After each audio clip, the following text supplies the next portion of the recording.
the planes and look out your back door yard and see the smoke and see the thickness of the air. To watch the tankers go over, watch the helicopters drop the water out of the buckets and stuff is it's something that a person doesn't get to see every day. This morning, the fight to put out the Greer Fire in the White Mountains continues, with more aircraft flying over, attacking the flames from above, dropping water and fire retardant. Since sparking on Tuesday morning, that fire has grown to more than 9,000 acres. It is still not contained.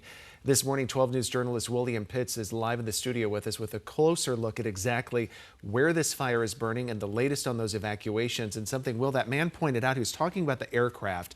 When this thing first sparked, they couldn't get up in the air because of the wind to start fighting this fire. No, not at all. It was incredibly windy, gusting up to 67 miles an hour, and really over 40 miles an hour, those airplanes can't fly at all.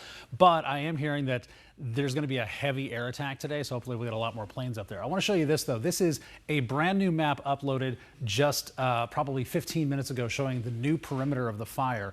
And it's kind of expanded, basically wider, not so much in a distance, but just wider. This red area right here, that's hot spots. Now keep in mind, that's not very accurate in terms of resolution, so it's not going to be burning, outside the perimeter necessarily, but this is where we've gotten a lot more activity off here to the side, over to the east, over south of Eager, and also this little area over here, right off of 260. That's probably a back burn. We'd have to get a confirmation on that, but since it's separate from the main fire and it's backed up to the highway, that's usually what they do, is set a back burn to try and starve the fire of fuel from going that direction. You can also see right here, that's the South Fork area, and it's kind of gone right up and around it, and a lot of that has to do with dozer lines and hand crews getting in there and just building as much line as they can to keep the fire from going anywhere else. But again, with the expanded perimeter on this thing, we can do a measurement.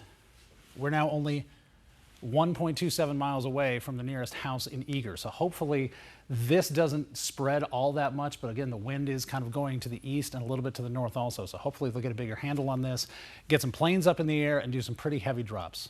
Yeah, hoping for the best out there. Thanks for that update, Will.